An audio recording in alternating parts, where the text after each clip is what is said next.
ओम शांति।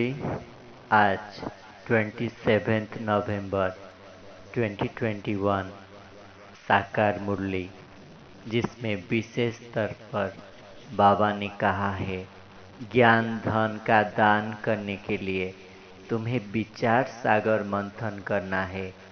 जो बच्चों को दान का शौक रहता है उनका मंथन चलता ही रहता है।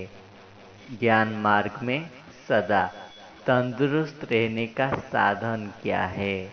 फिर बाबा ने कहा, बच्चे तुम्हें थोड़े में राजी मत हो जाना है, बाप से पूरा बरसा लेना है। जो भी ज्ञान घास खिलाते हैं बाप, उसे उगाते रहना है। हली हंस की निशानी क्या होती है? चलते फिरते फरिश्ता स्वरूप में रहना। यही ब्रह्मा बाप की दिल पसंद गिफ्ट है। तो अपने मन बुद्धि को चारों ओर से समेट ले। अपने दिव्य नेत्र से देखें। ब्रह्मा बाबा के मस्तक में ज्ञान सागर शिव बाबा मुझे मधुर मुरली सुना रहा है। तो बाबा ने कहा, मीठे बच्चे, ज्ञान धन का दान करने के लिए तुम्हें विचार सागर मंथन करना है। जिन बच्चों का दान का शौक रहता है उनका मंथन चलता रहता है।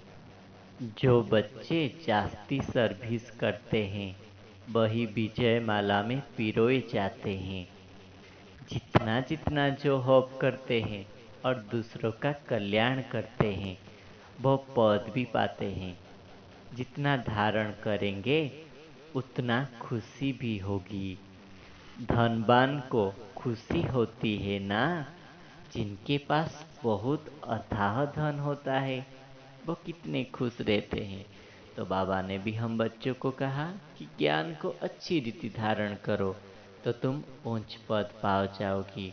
कोई कोई बच्चों के अंदर उछल भी आता है कि नौकरी छोड़ दे, रूहानी सर्विस में लग जाए।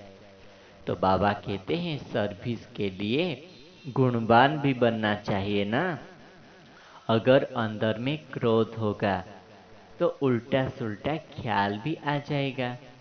तो ये जो विकार की बीमारी है ये तुम्हारा आधा कल्प का है। तो बाबा कहते हैं, जो बच्चे तंदुरुस्त है, जिनमें विकार ही कम है, बाबा उन्हें ही तंदुरुस्त कहता है। बाबा महिमा भी उसका करेगा ना। गाया हुआ भी है, कौन कौन अच्छे महारथी है। उन्होंने फिर असुर और देवताओं की लड़ाई दिखा दी है। असल में तुम्हारा लड़ाई 5 विकार रूपी असुर से है। और कोई किस्म के मनुष्य असुर नहीं थे। जिसमें आसुरी स्वभाव होता है उनको ही असुर कहा जाता है। तो तुम्हें पुरुषार्थ करके इन आसुरी अवगुणों को छोड़ना है। इसमें ही मेहनत लगता है। बाबा रोज तुमको जो अच्छे अच्छे पॉइंट्स देते हैं अपने बुद्धि में रख, फिर धारण कर दूसरों को सुनाना है। अगर दूसरों को नहीं सुनाते हैं तो विचार ही नहीं चलाते हैं। तो बाबा ने कहा, जैसे जानवर में जितना अकल है आजकल मनुष्य में भी उतना अकल नहीं है। गौ घास खाते हैं तो उगाते रहते हैं ना। तुमको भी भोजन मिलता है, परंतु तुम फिर सारा दिन उगाड़ते नहीं हो। वो तो सारा दिन उगाड़ते ही रहते हैं। यह तुमको मिलता है ज्ञान घास, ज्ञान और योग। इस पर तुम्हें मंथन करना चाहिए। जिन बच्चों का सर्विस का शौक नहीं है वो विचार सागर मंथन करके क्या करेंगे? बाबा ने फिर कहा, अभी तुम्हें ज्ञान सागर बाप को हॉप करना है। कोई तो सारा हॉप कर लेते हैं, कोई तो बूंद लेते हैं फिर भी स्वर्ग में आ जाते हैं। बाकी जितना जो धारण करे उतना ऊंच पद पाए।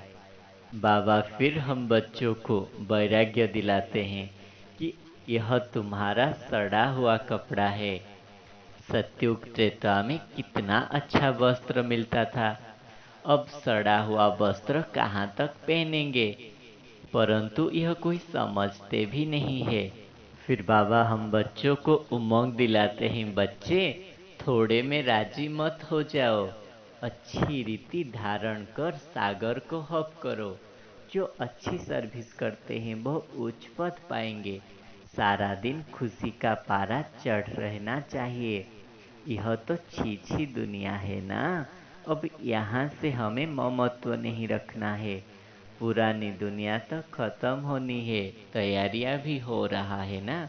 बाकी थोड़े दिन है, इसमें भी कितने सर्विस करनी है। सारे भारत में क्या विलायत में भी सब तरफ चक्कर लगाना है। फिर बाप कहते हैं मैं तुम्हारे थक दूर कर रहा हूँ। फिर कभी दुखी नहीं होंगे। जरा भी दुख का नाम निशान नहीं होगा। बाकी पुरुषार्थ कर उच्च पद पाना है। अच्छा पद पाएंगे तो ही कहेंगे ना इन्होंने पास जन्म में अच्छे कर्म किए हैं। गायन तो होता है ना, परंतु कोई जानते नहीं कि इन्होंने कब पुरुषार्थ किया और यह पद पाया। अभी बाप तुमको ऐसे कर्म करना सिखलाते हैं। तुमको भी कहते हैं अच्छे कर्म कर उच्च पद पाओ। यहाँ मनुष्य के कर्म विकर्म हो जाते हैं। वहाँ तो है ही स्वर्ग, कर्म अकर्म होते हैं। वहाँ यह ज्ञान रहता ही नहीं है। बाप ही कर्म की गुह्य गति समझाते हैं। इस समय जो अच्छा कर्म करेंगे वो फल भी अच्छा पाएंगे। क्योंकि यह कर्म क्षेत्र है ना। कोई बहुत अच्छे कर्म करते हैं। कोई है जिन्होंने सर्विस की तात लगी रहती है। पूछते हैं बाबा हमारे में कोई खामी है क्या। नहीं, सर्विस तो जितनी कर सकेंगे उतनी करेंगे। सर्विस वृद्धि को भी पाती रहती है। सर्विस करने वाले भी निकलते जाएंगे।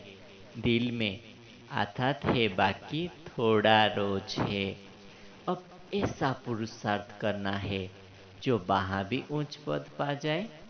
बाबा यह ज्ञान घास खिलाते हैं, कहते हैं उगाड़ते रहो। धारणा पक्की हो जाएगी। खुशी का पारा चढ़ा रहे। बहुत सर्विस करनी है। बहुतों को पैगाम देना है। क्योंकि तुम पैगंबर हो।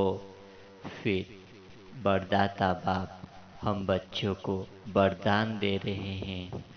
हली हंस भव, सदा अपने पवित्र स्वरूप में स्थित रह। गुणरूपी मोती को चुगने वाले ही होली हंस होते हैं। आप होली हंस के स्वरूप में पवित्र और कर्तव्य है सदैव गुणरूपी मोती चुगना। अवगुण रूपी कंकड़ कभी भी बुद्धि में स्वीकार नहीं हो। लेकिन इस कर्तव्य को पालन करने के लिए सदैव एक आज्ञा याद रहे कि न बुरा सोचना है, न बुरा सुनना है, न बुरा देखना है, न बुरा बोलना है। जो इस आज्ञा को सदा स्मृति में रखते हैं वह सदा सागर के किनारे पर रहते हैं। हंसों का ठिकाना है ही सागर।